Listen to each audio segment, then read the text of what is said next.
Mikolo ba wala tabou na poto selio. Zo ba foulard chabou. Wana fali. Mikolo wala apese bilamba na son clip. Abimisa ba jeep na yi.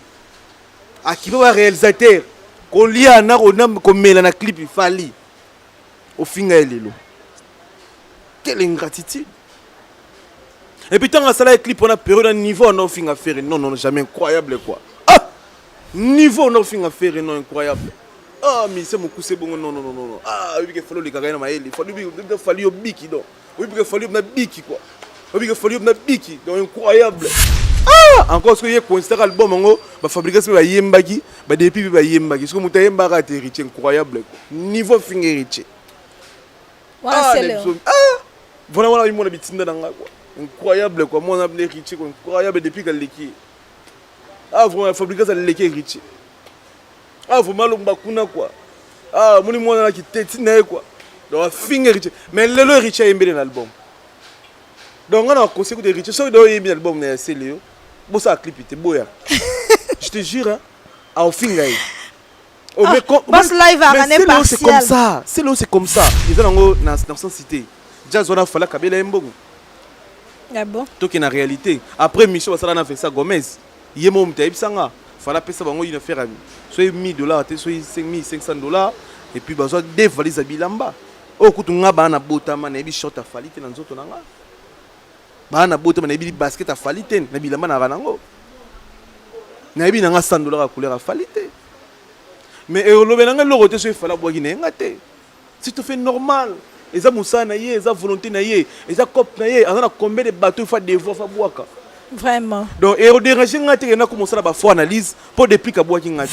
C'est là pour ça la succès na vie na yé, il faut genouer devant Weranson. Après qu'on genouer devant Weranson, il faut se genouer lui sous pas fali pour pas. Bon ya ça qui on a, yé tu quoi ça l'a suivi. Fallait on zap, salinine, alatine. On si longtemps noko a bossa na vie chinois na vie na yé. Fallait la taka original. Au moins moto bino bozo combattre, moi bo combattre, moi bo jouer. Les atipo azaka na dikolo azo mata. Donc sera chez genoux li ko bossa Weranson, il peut avoir raison à dire pas fali à ses genoux. Alors ça là c'était bêta. Vive Angola, notre terre, notre patrie, vive aux Angolanos. Mesdames et messieurs, bonjour, bienvenue. La Fimbo, votre émission, notre émission. Eh bien, chers amis, bienvenue dans votre émission Point Zéro. Vous êtes au Japon, en Chine, et pas Madi Kwete. Vous êtes en France, et pas Rodrigo Mayemba RM. Vous êtes en Belgique. Vous êtes à Paris, chez mon père, Papa Kingisi Kings, en Chine, je ne sais pas moi, au Kenya, partout, vous me suivez, chers amis, je vous remercie. Soyez les bienvenus dans votre programme sur Fimbo na Fimbo. Kenom Piana, mon boss, je te salue d'où tu es, de Djoubek, famille, sur Fimbo na Fimbo, na Pesibinombo, Tessika Bozale. Chers amis, aujourd'hui, je reçois mon invité de tous les jours, mon invité de tout le temps, Miguenier, ma papa Ngelingeli, et avec lui, nous allons essayer de parler de tout ce qui se passe dans la musique congolaise. Ma formation sur sa musique, ma kambozoleka, Miguenier mazana conflit, azana problème nina. C'est le Oscar Papa Ngelingeli, Miguenier ma azak organisé soirée, comme organisateur ba soirée cinglé na Luanda, cinglé soirée cinglé au barbecue, je sais pas moi, à réception explication, il ma mnengezoleka Miguenier ma bonjour. Bonjour Lisa, la jolibilité de la presse congolaise d'Angola. Vraiment. Bonne. Kitoros, net la film. Lelo, mais biso na biso ndenga vayana. Lona na. Bato kansango la gomme migi. Non, là tonga kalaming te avant comment. Basket eza, il veut dire l'autre kinit. Ah bon? On a basket dans Adidas nouvelle collection. Là donc on a dit ça vayana pour moi na tamboli trop na basket. On a préféré dans la tanga vayana. Ok, avant de continuer avec Migueniema, je vais donner quand même les informations de certains musiciens. Il y a Fabrigas, le maestro, qui vient de lancer une chanson sur le marché. Fabrigas Nzembo est pavé, la chanson est pavée sur le marché depuis le 5. Depuis ce 5 mai. Une très belle chanson. Aujourd'hui déjà tu as donc et pas félicitations à Fabrigas maestro. Il y a des voisins dans ma campagne. Ah bon? Donc félicitations pour chapeau maestro Fabrigas donc à ça les clips à qualité. Oui. Nzembo pèse bien et puis la conception Nzembo. Donc il te donc félicitations maestro. Oui, toujours c'est la sortie album le 23 juin. Donc, chers amis, épave à consommer sans modération, quoi. L'artiste Héritier Watanabe est toujours en studio, en préparation de son nouvel album. L'artiste déplique Pomba ya Nuance, toujours au studio. Album Héritier Watanabe. Ah, comme dans 1000 anges, 1000 démons. Donc, la poule gaba, bonne chance, une fois de plus. C'est la retirada.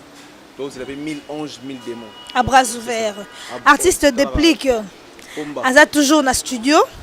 Pour la préparation et album Stabilité, voilà, toujours au studio déplique Pomba Nuance. Big salutations à toi ici, Kozana Kinshasa, et ben de bonnes choses. Angola, tu tires la posa na l'autre chose la caca. Mbalo peut kanisa biso quoi. Mbalo kanisa biso. Biso peut kanisa. Donc kanisa biso na stabilité. Ah. Donc to lobelango, to chilango maké, les kanisa pe yemi gagner maman pas dans Angola. Vraiment. Il y a Lisa Queen mo pas dans Angola. Vraiment. Donc bonne chance. Et ça biso bien. Pour la stabilité. Vraiment. Presse en ligne dans la joie. Pour la sortie de qu'on a biso Pacho RFI. Pacho RFI Azadjana Libanda de l'Obélé Makamna Etro et puis après le roi de la forêt son excellence a fongoli motema Pacho RFI Abimi. Pacho RFI Abimi na boka sibongo yende qu'on a biso Héritier Watanabe. Papa a arrêté qui plante mais ici héritier a foutu au senga kapona Pacho RFI za Libanda oui. Pacho RFI za Libanda réaction na yo puis conseil no go pesa na Pacho RFI. Réaction na ngeza ki toko se pilater na muninga tanga za na kata boloko donc moni boloko za place a passi ba te belé non ba assistant ngotenga za parmi bato ba kota kacho. Yo kota kacho. Mais oui na mboko si kona kinité ah. OK. Na kota kacho na bi passe ni na kacho. Na bi souffrance ni na kacho. Souffrance te bosso na kacho place a rolala.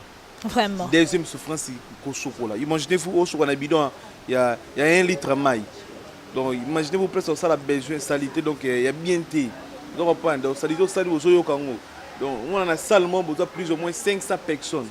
Donc, on a donc, quelque chose dans la souffrance. On peut se poser, on malade d'ailleurs. Donc, il y a plein de moutons qu'on vend. Donc, c'est ça. Donc, le roi de Guabimi, les rois de la forêt, viennent à fond l'intima. On a retiré plainte, c'est ça derrière une bonne chose. Atali ma bé on a été, atali ma gamona tout et ma bété à Kala au patch, ça qui est contrarié. Atali ce que patch on peut en avoir répété des libans. Pour ouvrir des abois des patch. Oui. Patch refidé à ouvrir des digations dans le bon. Donc atali ga bon. Les ara emo au bunga, emo be mutu, soit au cours la maramozo changer. Même si peut-être patch pas un mauvais conseiller, peut-être un ça là y bon. Après héritier peut chez moi pour foutre les ala.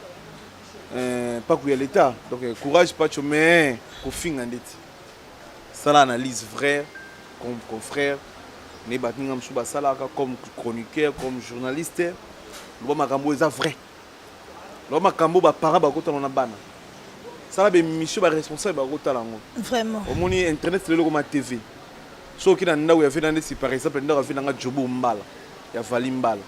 Zati bina yaka na place mais oya kabu wana pena do ba place bina yaka connecter na internet donc atala ngona bana be mission na biso to sala o on va pas te PC mboté moi kala trop jo bombala on a internet ko ba TV mais donc pas tu peut-être azwango et le la téléphone que papa rotala na téléphone aye maman pas rotala na téléphone aye non internet et pourtant même na poto oui be mission to sala atala on a télévision batala on a télévision donc tant ozo le kana internet ba pele sur le pena caméra.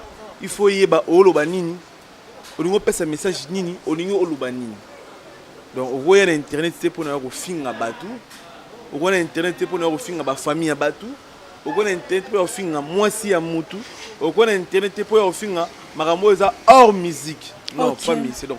Biso ba jeune chroniqueur tout ça on a pour nous soit qu'on reprocher, autre qu'on ça analyser tout ça là non, tout oloba makambo teli ba musicien. Et puis c'est vrai.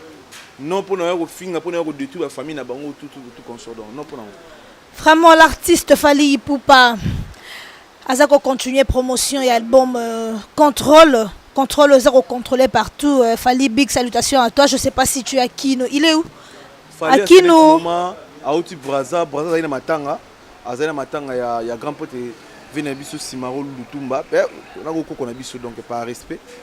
Bon, à ce net moment, il a habité sur la Kinto à Libanambo. De partout où il est.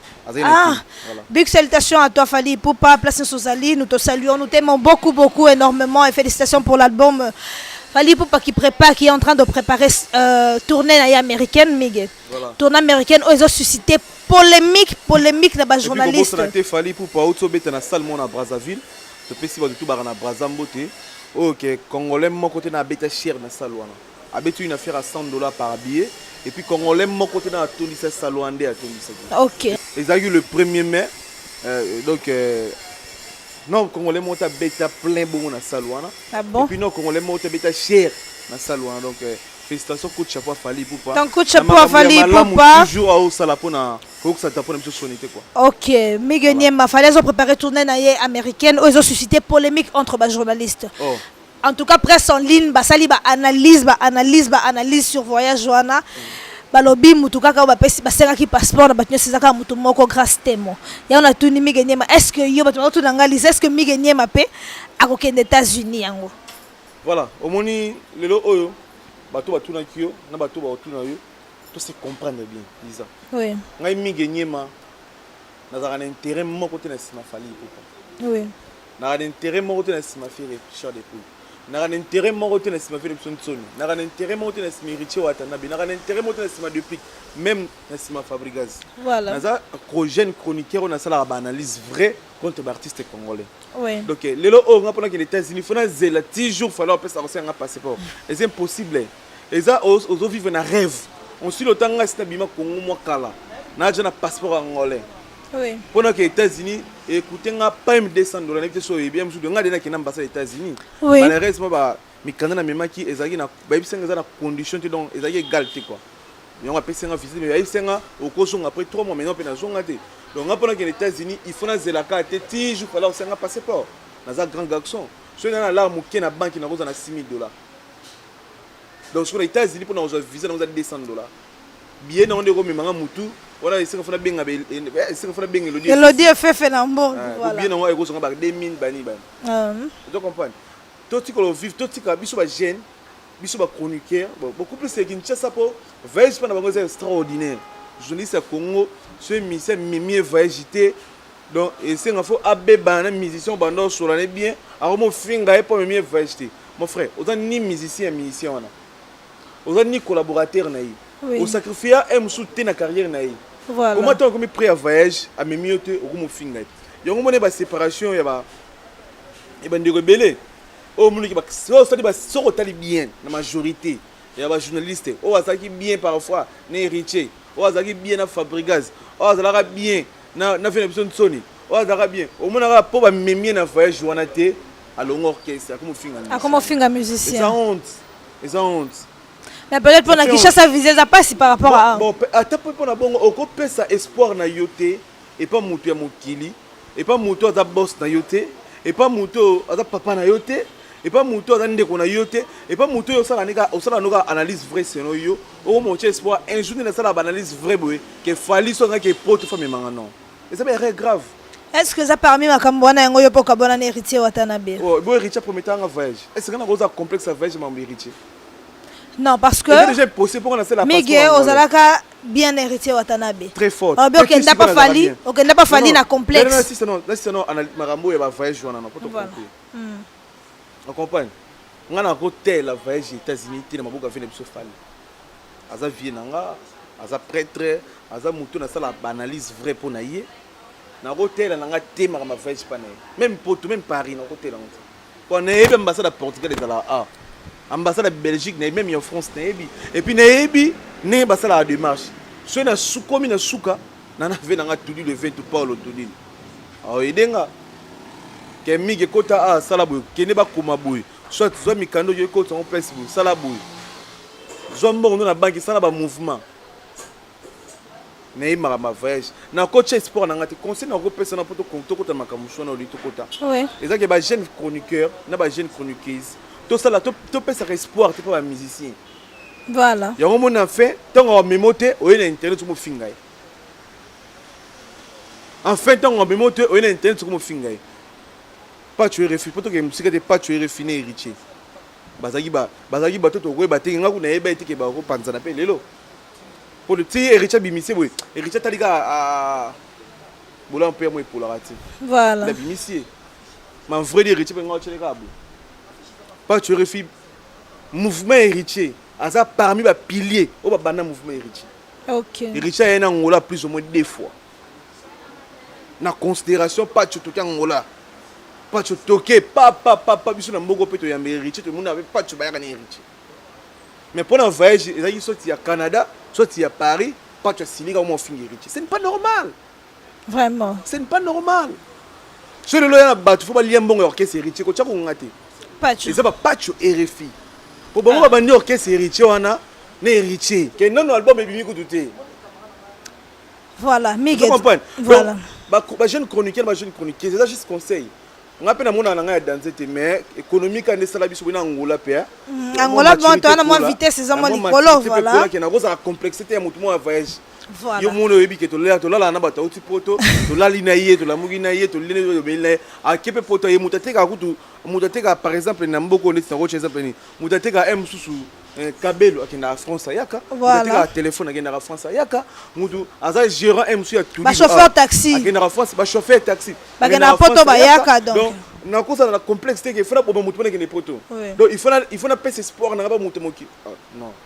Vraiment pas en parlant de justement Miguel ba chroniqueuse botika wa tchaka espoir makasi bo ba musicien non on est dans ça finge de batu le roi ba voyage aux États-Unis za o memanga non tant on memoto au fingai po to mona ba pacho ba salango ba confrère ba concert rebelle pe ba salango dans le petit ba petit sur ba nyama ko le roi finge héritier pour me mettre la fluidité.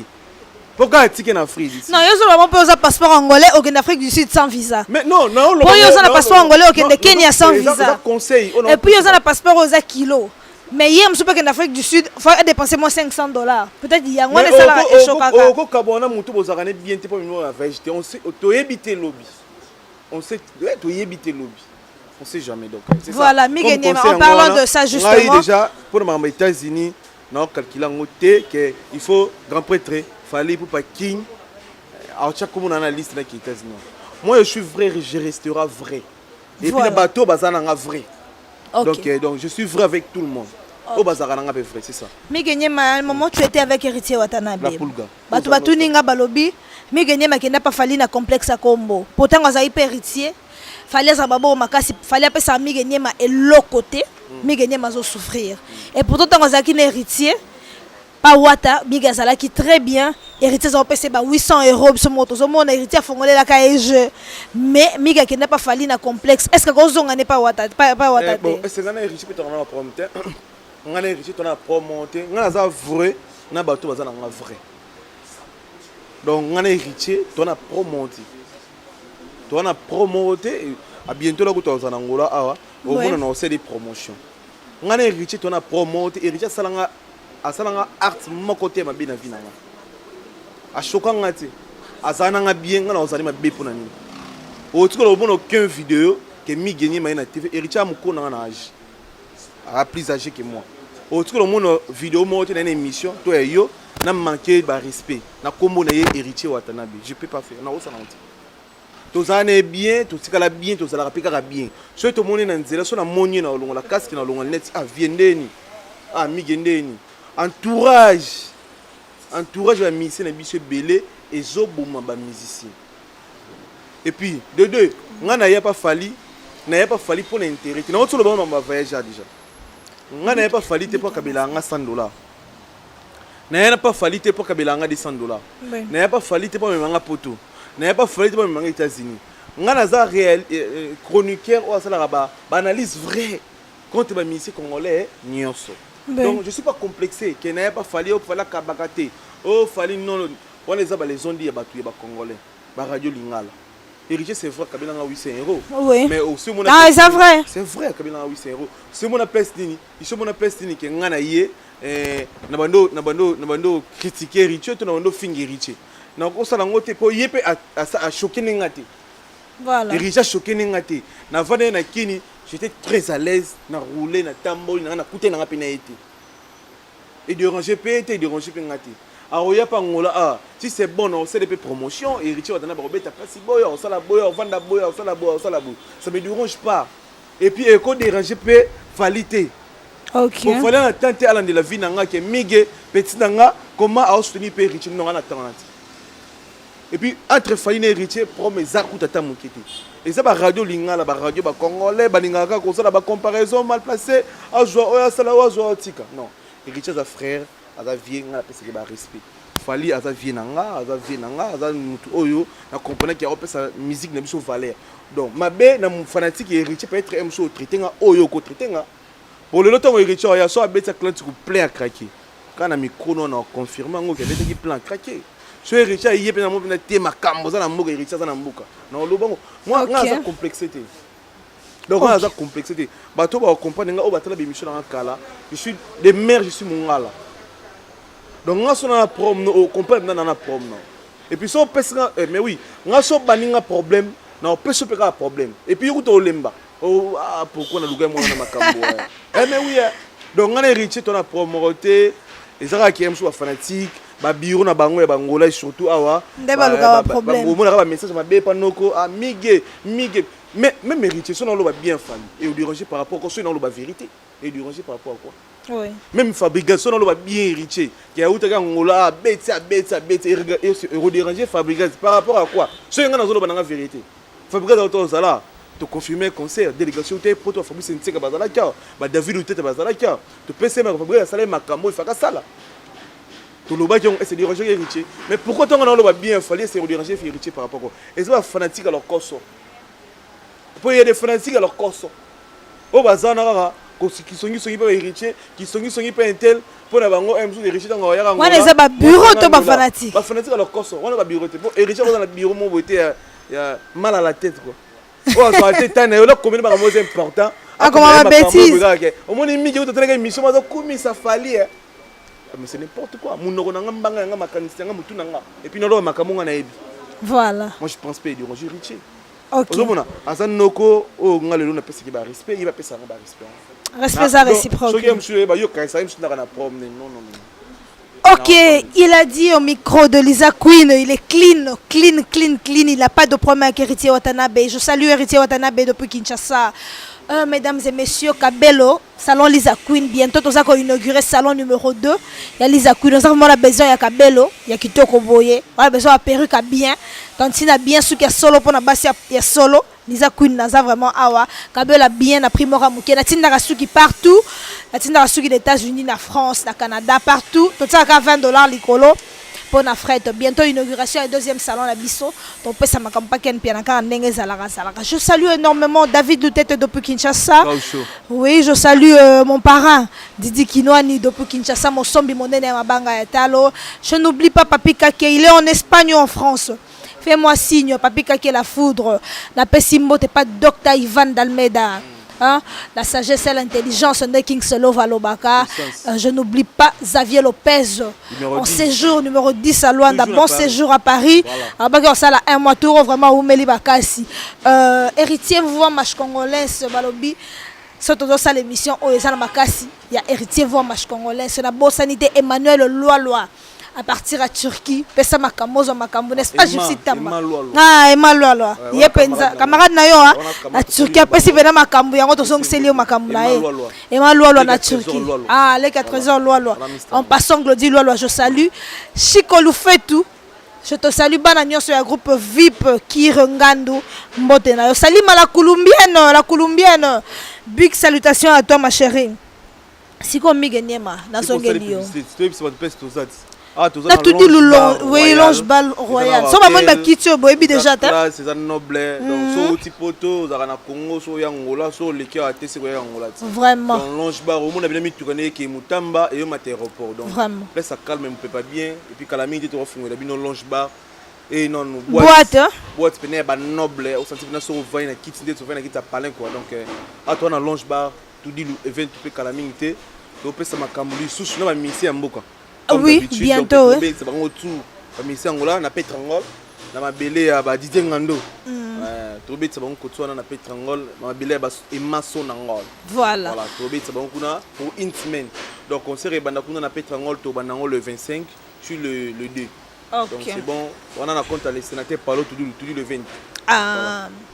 Mais gagner malelo to remarqué que chaque fois bah invité bah binemi ni on soit fali poupa bah les gars pas na émission il y a jazz donc moto alinga loba mabe ya fali il faut aleka pa Jazz Kamvolo moto nyonso soki alinga loba mabe ya faire il faut aleka pa Mige Niema siko image nini bozopesa na presse donc ngai bon siko ça dépend yo invité mon nyonso faut aleka mabe po aleka pa Mige donc so moto alinga loba mabe penza ya faire bozala les loba mabe ya faire pe bien faut aleka pa peut-être même soupa na yo soko alinga loba mabe fali penza bien oloba penza finga penza il faut aleka pa Jazz nyonso déjà bayebi yango parce que image nini bino bozopesa pa bato balandaka bino yo emso olinga te yango emso ya pa na nga mais koloba mabe c'est trop dur nga na émission na nga na préfère mingi lokwa nga oloba la vérité oyamba moto mpo azoloba vérité contre artiste oza libre ya koloba ezala nde vérité mais koya koloba mabe wana emso c'est trop dur bon il faut expliquer bato ke so moto alinga oloba vérité contre faire alekwa mingi wana de ma part quoi mais na part ya ndeko na biso wana na éviter pourquoi MSO doit fonctionner bongo peut-être MSO a déception de Digas peut-être MSO a des déceptions à Maramé belé bon c'est ça na éviter mais et on ça la passe si je suis journaliste mais ça boit qui est palpité nous sommes dans un cas complexe auto on a un complexe et ça va comportement ba boy ba domestique ya ça comportement ba boy ba domestique lisa ku biso bani musalo na bino awa na ngola oui to bani on a bino na banzela moto li kana ba TVS1 ba nini donc il y a plus ou moins 6 ans 7 ans 6 ans 7 ans au monde c'est au quand même sur l'album héritier à retirer d'abord en terre oui et dérange peu non mais nga ça parmi bateau ba yambe héritier na Angola même moment na les rois de la forêt oui na seule émission na wera lelo lobi na yambe héritier oui bato bakamo na yambi wera lelo lobi na yambi héritier te pour répondre wera ensemble oui na yambi juste héritier pour na la promotion ya place Robeta bato bayeba a Robeta wapi a ovanda wapi et puis ana combien de jours en Angola et puis na yambi le film sur le roi de la forêt pour appeler sa programme ba place Robeta alors c'est important oui donc ça là mais on peut polémique na yambi on te pour na ça la polémique non to bato mona ba photo de bangi mais venez moi benga c'est Selim Nzombi oui pour na ça la émission na wera c'était grâce à Selim Nzombi. Voilà. C'est bon, mais il y a aussi l'émission à veille. Vous voyez ça sur l'héritier, on a une photo, pas maintenant on a une photo d'héritier émission. Donc cette émission d'héritier, il y a polémique, c'est TV, ou telle émission, on a un peu de polémique à t'amener. On a tout l'héritier, on a bête à wapi, boé, on pas, na sans soin. Il y a un lobani. Et ça, tu peux aller à Libanga, na moura Libanga. Na pena mourir ça la paix bien beau suma le bon mission mon lobé la paix à boire qui oui on comprend mais na dérange à mise te boire voilà te boire kanga non nga mise son a commis les arabes bonjour bonne journée bon week-end grand prêtre c'est tout hein OK donc au moins on a que na retirer na bima na ngati vena biso le roi de la forêt par reconnaissance d'ailleurs ndakanisa nga okay. Après makambo yango tonga zonyi kina album na salaka or abandela banzim nyonso d'ailleurs obo nga Mige Niema par reconnaissance mais mana grand prêtre fali pour na yo jazz non tout ça mais mana grand prêtre fali pourquoi na générique na épée à récupérer Mige Niema au moins ça la rappelle bien vous comprenez mais na ça soit fait que mise sur bois kingate il faut na retourner vers yo na cho mandoki pour bois kingate pour anya bois kingate bois ken piano. Ils ont pas défaut au lelo photo le bango à haute voix au ba jeune chroniqueur na ba jeune chroniqueuse de lo oyo ba de base ba séparation on a musicien OK au mon ngi richa boranga te na retirada aya na yamba lisu na voyage ne ti lukapa ti ba province ti na Zamba na vana na ville na mboko yo mais ngela na hôtel mo coureza raté pour na ça la promotion de na biso artiste mais na tala te ki boranga te na album non. Et ça que bandiro na biso au gros ça complexité c'est grand prêtre fali pour pas boire na yoté et comme problème et comme le problème faut yamba binemi na il faut yamba bateau balinga raite faut yamba bateau ba olinga ba sala m sous be milliers mais malheureusement on voit que mission elle est toujours na lingala fallait ça beaucoup plus international que national donc inutile so nous ça il faut ça on français peine bon français au ba français va comprendre OK vous comprenez au ba étranger va comprendre un bon français. Ils ont na cité. Jazz on a fallu kabela mbongo. Ah bon? Tout qui est en réalité. Après Michel ça na fait ça Gomez. Yemo mta ibsanga. Fallait payer bango une faire $1,000, soit $5,500. et puis bazo deux valises à bilamba o kutu nga bana botama na bi short a falite na nzoto nanga bana botama na bi basket a falite na bilamba na ranango na bi na nga $100 à couleur a falite mais eolobe nanga lorote so fala boki na ngate si tu fais normal eza musa na ye eza volonté na ye eza cop na ye azana combien de bateaux fa devoir fa boaka Vraiment. donc ero déranger ngate na commencer la ba fo analyse pour depuis ka boaki ngate ah depuis ko boaki ngate na final album na OK. Pour fabriquer ça boaki ngate faut nze muna kitoko epaf na boyango eza honte makambo no mona ba bubisera na Congo même ana ngolo ba journaliste ngolo ba mission on boka bango te mona zo ya ma mission fait qu'on air. Ça ne dérange personne. Donc ba chroniqueur ya Congo surtout ba na Kinshasa bolongo na ba complexe ba boka ngate fona finga ba minga vegete fona finga eza ba base système oyo so étranger ba expliquer ngona muna muna wa lubaka a seke lembi donc on a constat ngote ke o nga concert à Grand Pote Fallait Betama A dernier concert na Atlantique Grand Pote Fallait plan craqué bien on a entré à 15h du matin pendant 15h je m'excuse après-midi pendant 15h ba chungu ba salim chaîne na bisio ne di essence bungi na Angola to comme 23h bonne bisio place les shooter bien mata nga na podium Ken puis na podium Grand Pote Fallait boire Ken puis na plusieurs fois boire ngati est-ce que lobby non na to français na émission quoi non et ça va basser ce morobo au muto ko ça monter na vie yo moni bande ko bele ba ofana na ba misete même ba o ba ba misete wazana nanyo pesa mo ga inani ah finga suka mission na moni ngana ko sala ngote na mission azana nga bien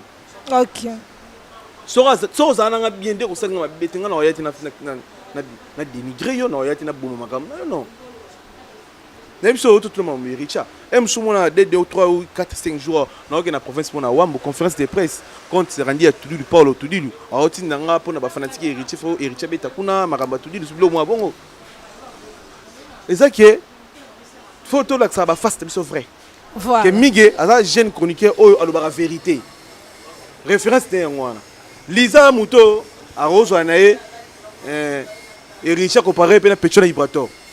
Wanangai. Tu as une conception mission non? Arrête. Mais oui. Arrête avec ça s'il te plaît. S'il te plaît, même si que tu as y aller petit. Ah na bosani. On te comprend. Nga si on a rose on a comparé bango te. Que une carrière automatiquement héritier a déjà prête dans ma carrière par rapport à Petro Ibrator. Par rapport à Ibrator, c'est un artiste musicien. Na ko comparer bango bongo te. Mais bino em somo na comparer bangote mais quand même na plateau nangai je reçois tout le monde, je peux recevoir Fer, je peux recevoir Richie Watanabe, je reçois Ali Poupa Yale et tout. Tu comprends? Au moins que musicien on aime le Lisa vraiment j'ai beaucoup de respect pour toi mais le rôle au salaire na film na film on les gâté. Je ne suis pas allé na ko condamné faire été pour na kenda quitter mais ceux qui un jour na yamba faire Richard de pour la singa te Lisa nga film vraiment na rôle les gâté. Na respecter vie na ye. Voilà ya on na lobby. Na lobby petit capi melingai. Na lobby moi je reçois tout le monde. Moi je reçois tout le monde. Donc là ça te que mutubo na ko yamba tete mais néanmoins ça qu'on pêche ngate bana poto na lo ba vérité ngala lo ba vérité sans ko choquer. Voilà. Miguel as chokaka. Waneza modèle na ye. Voilà. Miguel, nous sommes arrivés à la fin de cette émission. Question nanga souke ezali boye. Miguel, problème ni nozana ngona icône ya musique congolaise. Papa Mapassa, c'est le Scram. Non. Ayemba Santa Binisa Biso asala makamona nyonso. C'est le Scram aza icône la musique congolaise te. Icône atamukete. Azanani. Avoloba moi makamsu lizo ko sabat ba la biso. Tongo to longana lunette pour moi. C'est le rose à la icône la musique congolaise. Icône. Encore pas yo mto tangi moi trop. Icône. Aza icône te c'est le Azanani. Icône, c'est le Azanani. Animation. Non, icône faut apporter quelque chose. N'est pas Lopez. Aza animateur. L'animation a apporté quand même et bon qu'il y a c'est Léo et ça la particularité na yemo kazo bona ki Congo mo o avant yezala te iconité le so to zonga mo sima to kanisa moto to robenga aza génie na animation c'est Bill Clinton c'est le iconité c'est Léo génie na rectifier génie ya animation ambuta dikasu ambuta dikasu longwe aye pas fait l'émission de sonner c'était pas ça iconité à saline na musique congolaise a gagné nini a quoi ça miroapi hein asala nini c'est Léo depuis comment yemoko wana stereo ils sont tout est canon vérité il sait banda comment no yemoko fort ni asala OK ba yo regarde talibanda ayembo totanazi cartona totanazi totanazi kanga pour ayema na prêtre so ayemba ngo yemo et puis azanga malade elinga na nzoto fota kinwani papa na diamse et puis ayemba on a prêté omoni mobali bayeba ke na fox na yemoko mobali so ke bunda na baninga a mobali ti ana fox ti un vrai mobali un vrai noko abunda yemoko omoni bila sela biso nzembo Claudine Lonzoka yemoko nzembo pena batu bayembi yango bila Claudine Lonzoka ayemba on a falite ayemba on a ferrete ayemba on a fabricité ni héritier watanabe. C'est le Robin icône par rapport à quoi? Icône par rapport à Bouzoba. Ça il compte, on mérité en côté. Nous devons retenir l'icône d'animation. Tu reçois faire des choses Kaluji. Tu reçois par respect. Ça il compte mais dans la liste bateau tu reçois par respect de l'animateur congolais. Ma brigade Sarbati. Tu reçois Bill Kinto. C'est le papier de faire mission. L'animateur. On a valerté. Pour ça mission, on a animateur, on a un grand mondial. Oh. On dit marabatouté. Tu considéré comme grand. Pour un respect non t'es après très king fallait pour pas. Respect ni linga na pas fallait. Mwana oye mango siko ototanazi nenga monganga abimisa bakar na fallait. Après ce bilamba lata. C'est l'hôtel ba bilamba hôtel na poto c'est on a trois chemins. Ba bilamba ba valise 18 valises de chambre. Abimisa valise moi c'est lata boy. Zoba nini cha mikolo ba wala taboui na poto selio zoba foulard cha boui wana fali mikolo wala apese bilamba na son clip abimisa ba jeep na yi akiba ba réalisateur ko lia na ko mela na clip fali au finga elelo quelle ingratitude et puis tant à ça la clip on a période un niveau on finga faire non jamais incroyable quoi ah niveau on finga faire non incroyable. Ah, mais c'est mon coup, c'est bon, non. Ah, oui, il faut le gagner dans ma île. Il faut le biki, donc. Oui, il faut le biki, quoi. Oui, il faut le biki, donc incroyable. Tant que ça, la featuring affaire, niveau finger rich, non, incroyable. Ah, encore ce que y a considéré album, on va fabriquer ce que y a yembagi, bah depuis bah yembagi, ce que muta yembaga est rich, incroyable, quoi. Niveau finger rich. Ah, voilà, il m'a dit tinda quoi. Incroyable, quoi. Moi, on a appelé rich, incroyable depuis qu'elle l'équipe. Ah, vraiment, fabriquer ça l'équipe rich. Ah, vraiment, le bakuna, quoi. Ah, mon moi, qui tétine, quoi. Donc, finger rich. Mais le rich a aimé l'album. Donc, on a conseillé de rich. Sauf que aimé l'album, c'est Léo. Bon, ça a clip, c'était beau, hein. Je te jure, hein. Ah, au finger. Boss live à René c'est comme ça. C'est comme ça. Pour Moutuna H, le quoi, il y a à l'écran de TV pour nos finger, Weranson, pour nous critiquer Sylvie Mampata. Et c'est Moutuna. Ça fonctionne. Pour nous, c'est grâce à des vénèbres sur les rois de la forêt. Oui. Mais à parvenir qu'on l'écran de TV, qu'on dénigrer Weranson. Est-ce que c'est respect? Donc, à cette mission, le long, on a considéré dans la mission, dans la Libabé mondiale, c'est le salaire à succès. C'est le poste à la succès dans la vie. Il faut genouer devant Weranson. Après qu'on genouer devant Weranson, il faut se genouer lui sous pas fallu pour pas. Pour hier ça qui on a, hier tu crois que la suivi. Fallait on zap, Salinine, Alatinin. On si longtemps noko à bossa na via chinois na vie na. Fallait la taka original. Au moins moto bino bozo combattre, moi bo combattre, moi bo joyer. Les atipo azaka na dikolo azo mata. Donc, si on a genoux, il peut avoir raison, il ne pas fallu à ses genoux. Alors, ça là, c'est bêta. Non, pas ma papa, bêta. Oh, on a mis ça canal. Oh, comment on a mis équilibre, tu es dans le Babengi wapi, Abeti wapi, Alatinin, Ahomane DJ, na fête ya poto. Oh, on a eu un azouera. Musicien, on a musicien. You know que na poto tenene bika comme DJ. On a para français. On a para français. Moi, les fans à côté, on a para français. Donc, pour tout le monde, donc on a para français, puis on a charge à moi. So, tu as dit c'est le bana bana brasa, mbana ne muto charge à moi. Vous comprenez? Toi, le niveau monté. On a que pour toi, non, ya. Vous comprenez? À cette mission,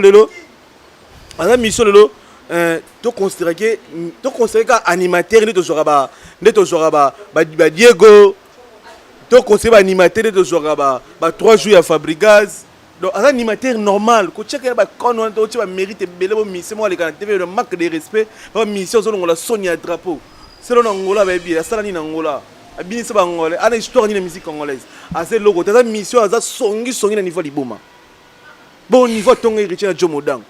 oh Joe Modongo ni n'était maraté oh AVC oh ateka ni na oh héritier kutu oh kutu ngana yetu beba na poni héritier c'est clair afinga sexe maman problème boza na pona héritier pourquoi na sele héritier vidéo BM ah non la pulga cosa nostra BM toyo kango na ngola yango c'est la problème yo héritier boaki yo yuma ni na maman non oh bah c'est cet esprit héritier okay, so na tu comprendre ça no clipité ça no clipité azami sa muké azami sa muké aza danger te azami misa 10000 po misa munye no robo ngunda te moni grand pote Billy Clinton agenda rapport à zongi ana 4 pays na Kinshasa azana contrat alatara bien brigade atike na poto pour opération ana malade depuis que tu es poto zongi tala complexe que bo na ngunda okiko c'est la mboka makambo ko c'est Congo makambo pas mindele ke Congo bani ba bomanga ah bon ce jour à Mia qui est un bel artiste Mia qui a ça la studio na na poto à sozonga Jackie semaine prochaine ba artiste o bazo respecter ba grand fallait za moto de loza grand so ozo respecter te biso to respecter to amna tchako na mutu na voilà on est incroyable quoi vraiment voilà incroyable quoi vraiment Miguel nous sommes arrivés à la fin de l'émission un mot de la fin merci na Paulo Tudu le sénateur lelo moni Miguel na zega mbea mais le sénateur Paulo Tudilu après c'est une charge en marketing il y a Tudilu Royal oui il y a Tudilu event Tudilu Lounge Bar il y a Tudilu Lounge Bar Tudilu boîte donc Tudilu Gérald donc dans directeur il y a marketing et quand tu seras à Kin ça va se passer comment non mais on fonctionne internet okay. donc on fait la marketing général et puis on a ce qu'on cheval promesse à yenda on a ma campagne photo personne dans la ville Angola. Merci Elodie Fefe na Hamburg. Vraiment Elodie Fefe big salutation. Donc ma Karine Mabiel Ndomba Simoté Eric Ndomba s'appelle masqué. Publicité d'Alessandre, maman Renate Ngombo, Mimi Chikeva 1000 chèques, jamais de chèques et puis maître Junior Mukuna maître Toro 450 tolo na kata tolo na un pays d'Ari venanga Viki Kankonde, ndeko Kanklo Kankonde, la pêche Mote Mandela Weston, Dr Yvon Dalmeda. Toi na soirée singlée awa. Ce vendredi, n'habitez pas émission, Ken Piano, dimanche et quotidien. Non, Nicolas vraiment Ken Piano, boss à clean quoi. Le boucal est là vendredi, donc bien si va Playboy tout kutana, tout sa vraie soirée singlée. Puis merci na yo Lisa Queen, merci de passer tout au bord de la bise à ce moment. Maman Philbertine Samba, venangai, douve moé ni ba collection. Donc so moni ba ba Givenchy. Grâce à douve moé ni ba collection, merci pour tout comme soutien donc on est ensemble. Angola, tu auras une crise, il y a des artistes qui sont kala quoi. Tu auras une crise, il y a fallu pour pas. Il y a contrôler 4 coins Angola. Si la province partout est contrôlée. Tu auras une crise, il y a Fabregas Maestro pour nous épave. Tu auras une crise, il y a Richie Watanabe. Tu auras une kala en Angola. Tu auras une crise, il y a des plics Pomba. Tu auras une crise, il y a Bill Clinton et surtout. Surtout Bill Clinton, vraiment en Angola. Bill Clinton, Bill Clinton vraiment Angola va se là. Tu as la crise, il y avait le roi de la forêt et même Kofi Olomide. Vraiment bon séjour à Paris mon pao. Le sénateur Paulo Tudu le biso va tourner en charge et puis malé le big c'est la biso année au penato to c'est na bango et puis senza ba sungi la biso Moïse Mbi. Ba ser ba osinga nga moi trop quoi.